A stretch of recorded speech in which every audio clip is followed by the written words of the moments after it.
오늘 제가 읽었던 책 중에 그 내용 한 가지를 좀 나누면서 오늘 설교를 좀 시작하고 싶습니다. 탁월한 설교가 미국 목사님이신데 존 헤이지 목사님의 책 중에 나오는 에피소드 한 가지를 좀 소개해드리고 싶습니다. 제가 너무너무 재미있게 읽었던 책 중에 한 권인데요. 조그만 소도시에 재판이 일어났습니다. 그리고 조그만 소도시다 보니까 변호사나 검사나 판사나 할 것 없이 자기들끼리 다 아는 사람들인 거예요. 탐센이라는 젊은 검사가 자기의 첫 번째 증인으로 검사가 첫 번째 증인으로 할머니 한 명을 증언대로 이렇게 부릅니다. 그래서 저기 세운 거예요.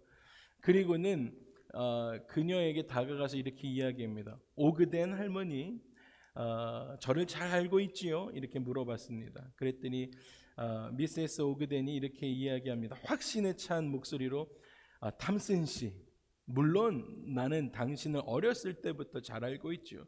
솔직히 말해도 된다라고 한다면 당신은 언제나 나를 실망시켰습니다. 당신은 기회가 있을 때마다 거짓말을 했고 당신의 아내에게 불충실했으며 다른 사람들을 지배하려고 들었고 언제나 친구들 등 뒤에서 험담이나 하고 당신은 스스로 거물이라고 생각했지만 사실은 기껏해야 별로 의미 없는 서류 나부랭이나 들고 작성하는 사람이라는 사실을 당신만 모르고 있지요. 그럼요. 나는 당신을 탐슨 씨 당신을 잘 알고 있지요. 라고 이야기했습니다. 그 말을 듣고 자지러지게 놀란 젊은 검사가 얼른 화제를 바꿨습니다. 그래서 그 앞에 앉아있던 그 변호사를 가리키면서 그럼 미세스 오그덴 저 변호사 스티븐 씨도 잘 알고 있습니까? 라고 물어봤습니다. 그랬더니 오그덴 부인이 다시 한번 단호하게 이렇게 대답하는 거예요. 알고 말고요. 스티븐 씨도 내가 어렸을 때부터 아주 잘 알고 있었습니다. 아주 게으르고 고집불통이고 술버릇이 아주 고약한 사람이었습니다.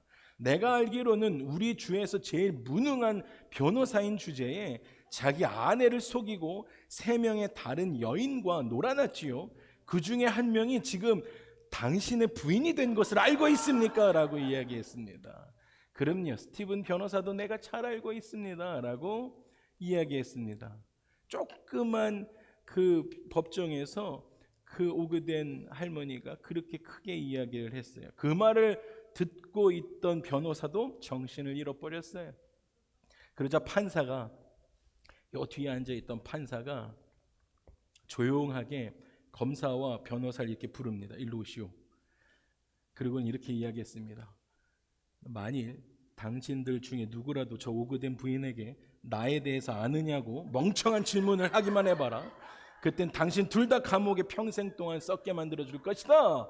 라고 판사가 검사와 변호사에게 이렇게 이야기했습니다. 제가 이 책을 읽으면서 사무실에 앉아서 너무 웃겨가지고 한참 웃었습니다.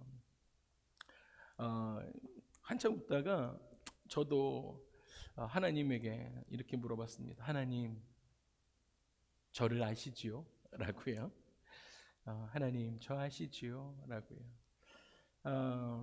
그랬더니 아까 그 오그된 아줌마가 이것저것 검사에 대해서 쭉 말씀하셨던 것처럼 변호사의 어린 시절을 쭉 이야기하셨던 것처럼 저의 주홍빛 같은 죄가 생각이 나서 제 얼굴에 웃음기가 사라졌습니다. 하나님, 저 아시죠? 라고 그냥 질문만 했을 뿐인데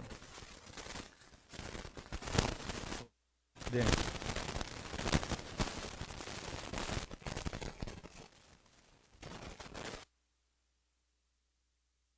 되면 네. 마이크가 네. 마이크를 교체해야 될 때가 온 것 같습니다.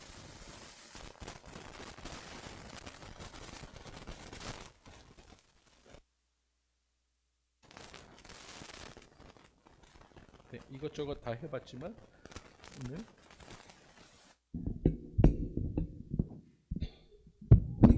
오늘은 제가 이 마이크로 오늘은 제가 핸드 마이크로 하겠습니다. 그래서 제가 혼자 한참 웃다가 하나님, 저 아시지요? 라고 하나님께 이렇게 물었는데 그 오래된 할머니가 변호사에 대해서 이야기하고 검사에 대해서 이렇게 이야기하는 것처럼 제 아내도 그러한 저의 주홍빛 같은 죄가 생각이 나기 시작하면서 제 얼굴에 웃음기가 사라졌습니다. 여러분, 오늘 우리가 읽었던 이 말씀에 모든 사람이 죄를 범하였음에 하나님 영광에 이르지 못했다라고 이야기하고 계십니다. 여러분, 모든 사람이 죄를 범하였다라고 이야기합니다. 모든 사람이 죄 범했다. 그렇다면 여러분, 전 인류가요 예외 없는 것입니다. 전 인류가 하나님 영광에 이르지 못했다라는 것입니다. 그 말 무슨 이야기냐면 하나님 영광에 모든 사람이 이르지 못했다라는 것은 하나님의 의로운 기준에 이르지 못했다라는 것입니다. 하나님의 의로운 기준에 아무도 이르지 못한 것이에요. 그렇다면 하나님의 의로운 기준에 아무도 이르지 못했으니까 그냥 체념하고 우리 아무도 이루지 못했으니까 그냥 말아버려야겠다 라고 그렇게 이야기할 한가한 말이 아니다라는 것이에요. 이런 장면을 한번 생각해 봐야 됩니다. 사람들이 무서운 맹수를 피해서 막 도망가고 있는 것이 뒤에서 맹수가 엄청나게 쫓아오고 있는 것입니다. 우리가 막 도망가고 있어요. 그러다가 절벽을 만났습니다. 절벽 아래 깊은 계곡이 있는 것이에요. 그리고 이 계곡과 계곡 사이에 저 절벽까지 뛰면 우리는 살 수 있습니다. 그래서 절벽 앞에 딱 서가지고 있는데 뒤에서 더 가까이 맹수의 소리가 들려오기 시작합니다. 힘을 다해서 뛰기 시작하면 저 건너편까지 어떻게 하면 살아남을 수 있을 것 같은 생각이 들어왔어요. 맹수 소리는 점점 가까이 들려오는 거예요. 그 중에 한 사람이 운동 체력이 좀 다 다르잖아요. 그 운동 그게 그래서 그 운동을 잘하는 한 사람이 점프를 했어요. 그런데 그 반대편 절벽에 다다르지 못하고 추락하고 말았습니다. 다음 사람도 그보다는 조금 더 멀리 뛰었지만 그도 역시 그 계곡에 다다르지 못하고 떨어지고 말았습니다. 그렇게 해서 맹수가 쫓아오니까 한 사람도 그 건너편 절벽까지 이르지 못하고 깊은 계곡으로 떨어져 내려갔습니다. 여러분, 이것이 모든 사람이 죄를 범하였음에 하나님의 영광에 이르지 못했다라는 말의 의미입니다. 모두 다 그 계곡을 못 건너가는 거예요. 여러분, 사회 도덕적으로 사람들을 보면 조금씩 차이가 납니다. 운동신경이 조금씩 다 차이가 났잖아요. 점프해서 누구는 조금 더 갔지만 또 다른 사람은 그보다 더 멀리 갔던 것처럼요. 근데 그걸 못 넘어갔잖아요. 여러분, 사회 도덕적으로 봐도요, 사람들은요 조금씩 차이가 납니다. 어떤 사람들은요 평생 감옥을 한 번도 못 가본 사람들이 있어요. 우리처럼요. 다 조심스럽죠. 여러분, 아무도 평생 한 번도 감옥에 못 가본 사람들이 있어요. 그런데 어떤 사람들은요 감옥을 제 집 드나들듯이 왔다 갔다 하는 사람들도 있어요. 좀도둑들이요. 왔다 갔다 하는 사람들도 있습니다. 어떤 사람들은요 만인의 존경을 받는 사람들이 있습니다. 한인 커뮤니티 안에서도 샌디에이고 사시면 샌디에이고 이 사회 안에서도 올드타이머 분들은 만인의 우리 교회 안에 계신 우리 장로님들이나 또 권사님들이나 올드타이머 분들 어디 가도 존경받으시는 것처럼 그렇게 동의 안 하시나요? 동의하시죠? 그렇게 만인의 존경을 받으시는 분들이 계세요. 여러분, 그런데요, 그런가 하면 이 사람 왜 태어났을까 하는 불쾌감을 주는 사람들도 있다라는 것입니다. 여러분, 그런데요, 하나님 편에서 볼 때는요 모든 사람이 다 마찬가지로 죄를 범했다라는 사실입니다. 모든 사람들이 절벽에서 뛰었지만 조금 더 가까이 갈 뿐, 저 맞은편 절벽까지 조금 더 가까이 갈 뿐, 그것에 이르러서 그 절벽을 뛰어넘지 못했다라는 것입니다. 모든 사람이 하나님의 심판을 면할 만큼 큰 죄를 범했다라는 것입니다. 이것이 지금 하나님께서 우리 가운데 말씀해 주고 계시는 거예요. 자기 스스로의 선한 행위로는 아무도 하나님께 이를 자가 없는 것입니다. 지금 그 절벽을 넘어갈 수 있는 사람이 아무도 없어요. 이것은 영적으로 볼 때 인간의 절대 절망입니다. 지금 우리는 절대 절망 가운데 놓여져 있는 것입니다. 하나님은 거룩하시고 의로우신 분이십니다. 죄를 가지고는 우리가 그 하나님 앞에 이를 수가 없는 것입니다. 그래서 하나님은 우리의 죄를 묵고하실 수가 없는 것입니다. 그냥 놔둘 수가 없어요. 우리가 죄를 가지고 있는데 어느 정도 하나님 사랑의 하나님이시라면서요. 그래서 우리가 죄를 가지고 있으니까 어느 정도 시간이 지나면 그냥 죄를 잊어버리시고 그래 그만하면 됐다라고 하실 수 있는 분이 아니시다라는 것입니다. 그래서 우리가 사랑하는 이 성경 말씀에는 죄의 값은 뭐라고 말씀하십니까? 사망인 것이에요. 이 말씀의 진리도 편하지 않아요. 여러분, 우리가 가지고 있는 이 죄의 값을 지불해야 하는 것이에요. 이 죄의 값을 지불하지 않으면 우리는 사망에 이르는 것이에요. 그래서 여러분, 하나님 앞에 설 때 우리가 이 값을 지불하지 않고 하나님 앞에 서게 되면 우리들의 죄가 드러날 때에는 죄의 판결문에는 어떻게 써 있습니까? 언제나 죽음이라고 판결문에 써지게 되어지는 것입니다. 여러분, 그래서 우리가 전도하고 그래서 우리가 선교해야 하는 것입니다. 아무도 이 죄의 계곡을 선행, 그냥 체육 잘하는 사람으로 이것을 뛰어넘을 수가 없는 것입니다. 누구는 조금 더 선행 많이 해서 조금 더 멀리 뛸 수는 있겠죠. 자기가 가지고 있는 운동신경으로 그보다는 조금 더 멀리 뛸 수는 있겠죠. 그렇지만 이것을 아무도 이 죄의 계곡을 선행이라는 것으로 넘어갈 수 없다라는 것입니다. 그런데요, 하나님의 본성은 사랑이세요. 하나님은 사랑의 하나님이십니다. 하나님의 사랑은 우리의 죄가 아무리 클지라도 주홍 같을지라도 절대로 포기하실 수 없는 사랑입니다. 포기하지 않으세요. 하나님의 사랑은 어떠한 경우라도 우리들을 포기할 수 없는 사랑이십니다. 아무도 끊을 수 없는 사랑입니다. 그러나 우리가 그 사랑을 오해해서는 안 됩니다. 하나님의 사랑은 우리들의 죄를 못 본 척 하시는 그런 사랑은 아니시다라는 것이에요. 하나님 우리 사랑하시지만 우리 죄를 못 본 척 하시는 사랑이 아니시다라는 것이에요. 예를 들어 볼까요?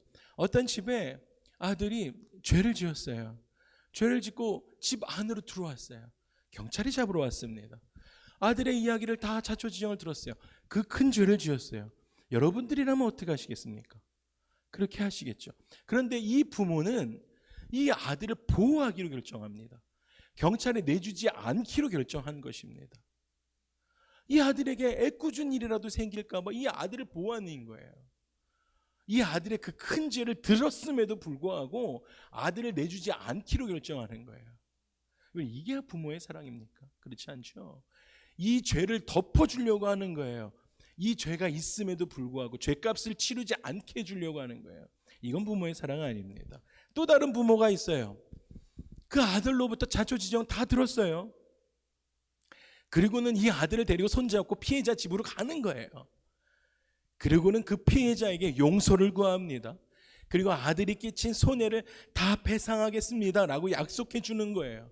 그리고는 또다시 그 아들의 손을 붙잡고 어디로 갑니까? 경찰서로 가고 법정 앞에 세웁니다. 그리고 얼마 동안의 감옥살이를 해야 된다는 판결이 나와요. 그리고 나서 아버지가 재판장 앞으로 걸어 나가는 것이죠.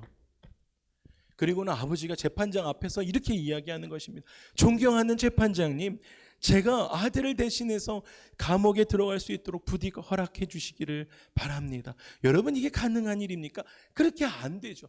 그럼에도 불구하고 아들이 감옥에 가야 하지만 부모의 사랑은, 올바로 교육해 주는 그 부모의 사랑은 그 이야기를 할 수는 있지만 재판장에게 죄를 못 본 척 하지 않는 사랑이 참된 사랑이다라는 것입니다.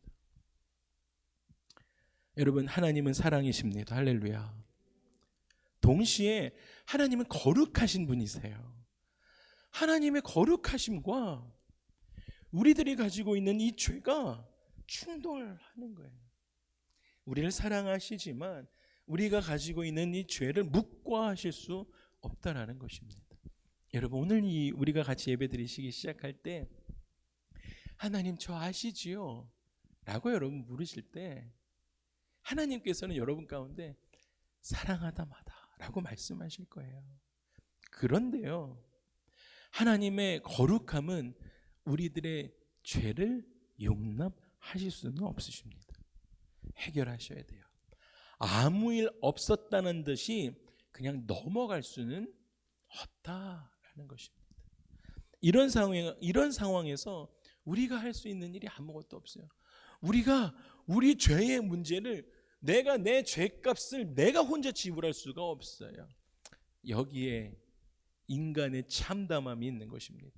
여러분이 죄를 지었는데요, 여러분이 해결할 수가 없는 것입니다. 구약 성경에 자주 나오는 단어는 제사라는 말입니다.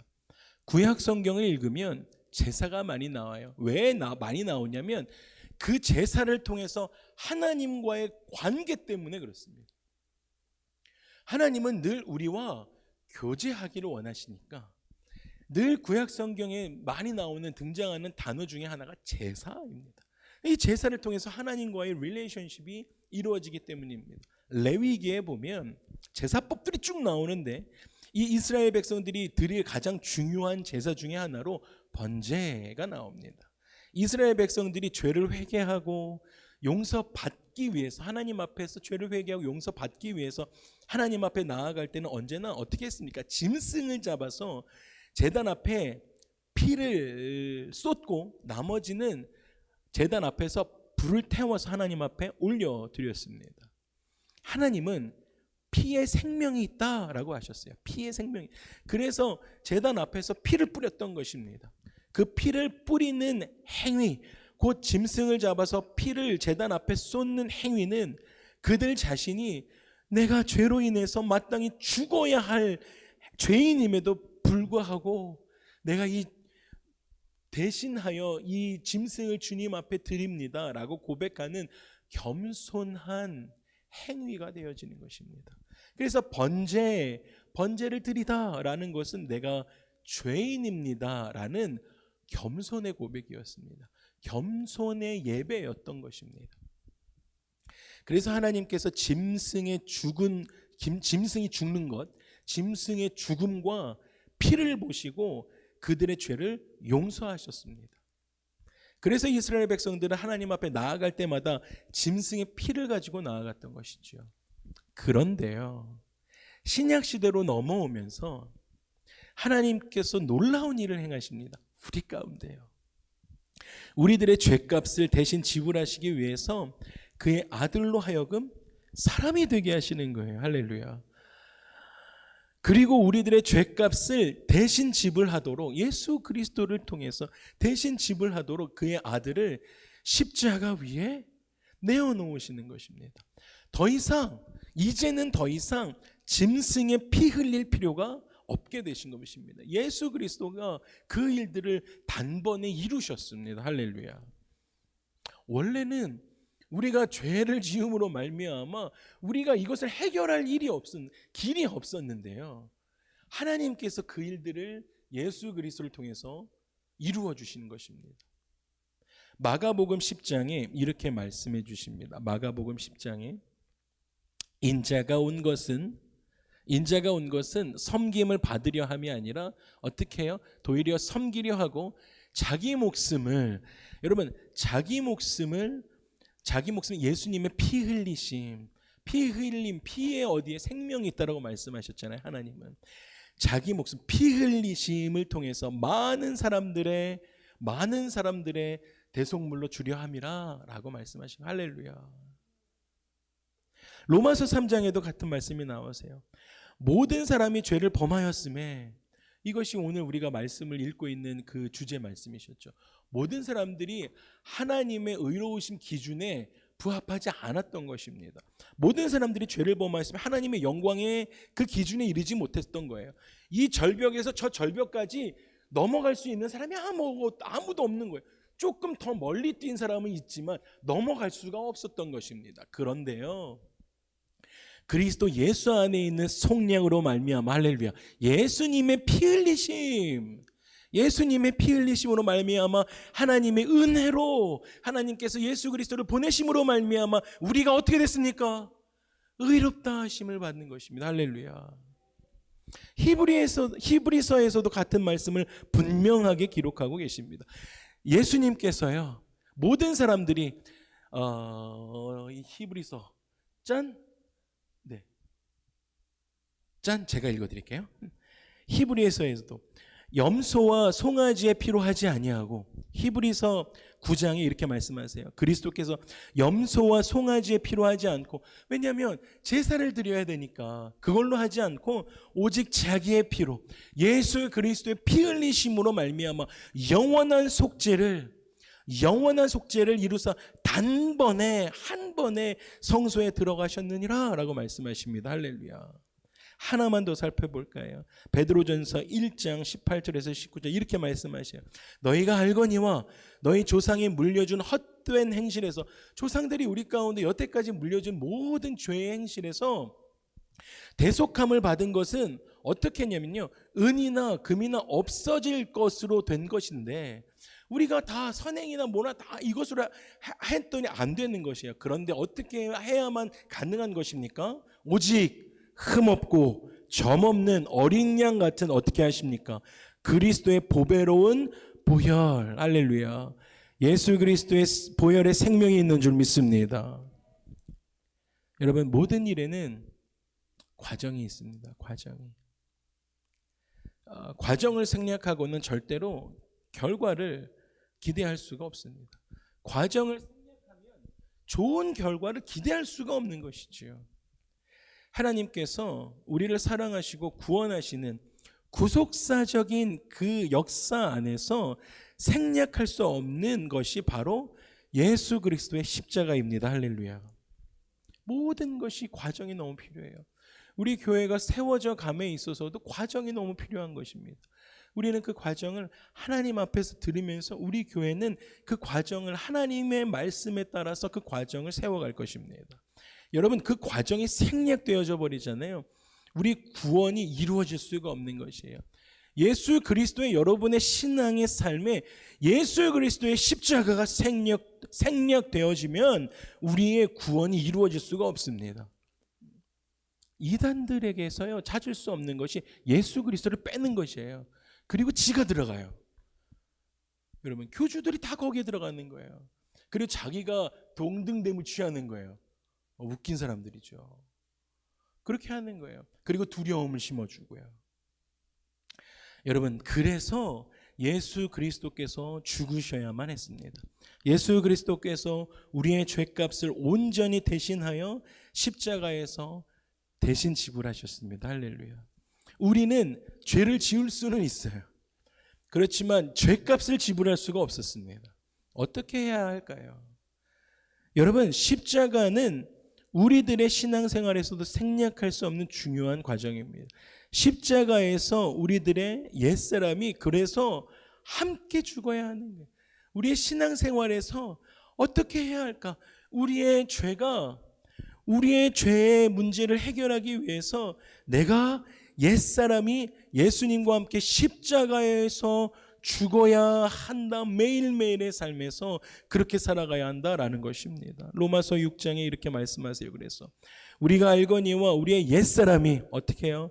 우리의 옛사람이 예수와 함께 십자가에 못 박힌 것은 죄의 몸이 죽어.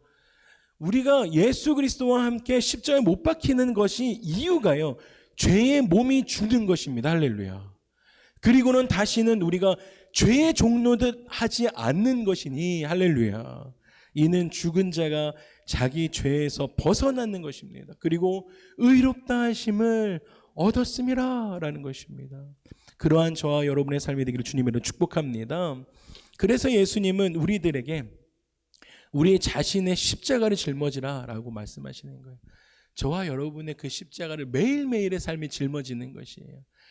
여러분의 그 죄의 몸이 죽어 우리가 다시는 죄의 종노릇하지 않게 하려고 예수 그리스도와 함께 십자가에 죽은 그 십자가를 매일의 삶에서 여러분 함께 짊어지고 같이 가시는 거예요. 그래서 누가복음 9장에 이렇게 23절에 말씀하시는, 또 무리에게 이르시되, 아무든지, 무리와 제자의 차이를 제가 늘 말씀드리잖아요. 여러분, 무리는 예수 그리스도를 아는 사람들이에요. 제자는 예수 그리스도를 체험하는 사람들입니다. 무리는 누구든지 언제든지 자기와 신념이 다르면 예수 그리스도 앞에 침뱉고 돌아설 수 있는 사람들이 무리들입니다. 그렇지만 그냥 아는 거죠. 예수 기적을 베푸는 사람 정도로만 아는 것입니다. 그렇지만 제자들은 자기의 목숨을 버려서라도 예수 그리스도를 따를 수 있는 사람들이 제자의 삶입니다. 그래서 무리들에게 이르시는 거예요. 아무든지, 무리들, 니네들, 제자들에게 얘기하시는 게 아니에요. 무리들에게 아무든지 누구든지 나를 따라오려거든 어떻게 해야 됩니까? 그 십자가 지고 나를 따라라 라고 말씀하시는 거예요. 여러분, 우리들도 그렇게 해야 되는 것이에요. 그 십자가에 나의 죄를 다 예수 그리스도와 함께 못 받고 매일매일의 삶에 그 십자가를 지고 예수 그리스도를 따르는 제자들이 다 되시기를 주님의 이름으로 축복합니다. 말씀을 마무리하겠습니다. 여러분, 한번 조용하게 저를 한번 따라해 주시겠어요? 하나님, 저 아시지요?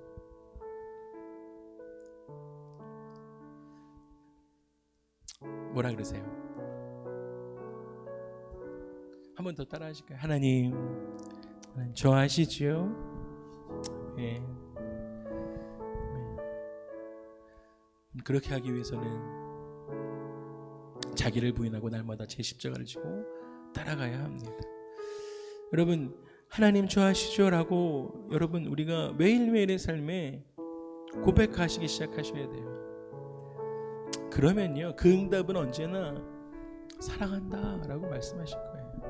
그런데 오늘 우리가 말씀 나누었던 것처럼 우리의 온전하지 않은 죄의 문제나 상처나 두려움과 고통은 예수님의 십자가의 은혜로 해결받아야 하는 것이, 매일매일의 삶에 그것을 해결받아야 합니다.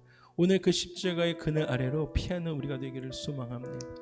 여러분, 제가 말씀 서두에 맹수가 쫓아오는 그 절벽 끝에 서 있는 우리의 삶을 이야기 드렸어요. 여러분, 한 사람이 용기 내서 점프했는데 모두 다 떨어져, 조금 더 멀리 뛰었지만 모두 다 떨어져 죽었다라고 말씀드렸어요. 그것이 여러분 오늘 성경에서 말씀하고 계셨던 모든 사람이 죄를 범하였음에 하나님의 영광에 이르지 못했다. 모든 사람이 죄를 범했기 때문에 하나님의 그 절벽 저 너머까지 하나님의 그 영광에 이르지 못했다라고 말씀드렸습니다. 여러분, 그런데요, 십자가는요, 오늘 말씀 마지막에 말씀드렸던 그 십자가는요, 이쪽 절벽에서 저쪽 절벽까지 이어주는 구원의 다리입니다. 할렐루야. 그 십자가를 통해서만, 예수 그리스도의 십자가를 통해서만 우리를 의롭다 하심을 받게 되어진다라는 것입니다.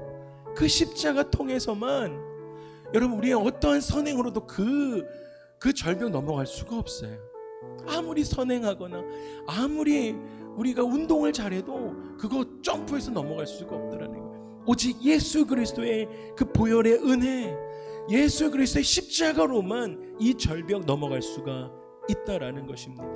사랑하는 주사랑 가족 여러분, 사랑하는 샌디에고의 예배자 여러분, 유튜브로 함께 예배하고 있는 예배자 여러분, 천사가 하나님 보좌 우편에 앉아 계신 예수 그리스도께 오늘 주일날 이렇게 물어보실 거예요. 예수님께, 샌디에고 주사랑 가족 아시냐고, 여러분의 이름을 대면서 누구누구 아시냐고 묻는다면 여러분 뭐라고 대답하실까요? 여러분들을 향해서 예수님이 뭐라고 대답하실까요? 오그된 부인처럼 검사와 변호사에게 대답하듯이 막 그렇게 주홍 같은 이야기들을 쭉 나열하실까요? 여러분, 아니에요. 틀림없이 예수님은 여러분의 이름을 부르시면서 이렇게 대답하실 것입니다. 그는 나의 피로 값주고 산 하나님의 자녀이다. 할렐루야. 그는 나의 피로 값주고 산 하나님의 자녀이다. 아멘. 우리 함께 일어나셔서 그 말씀 붙들고 함께 찬양하겠습니다.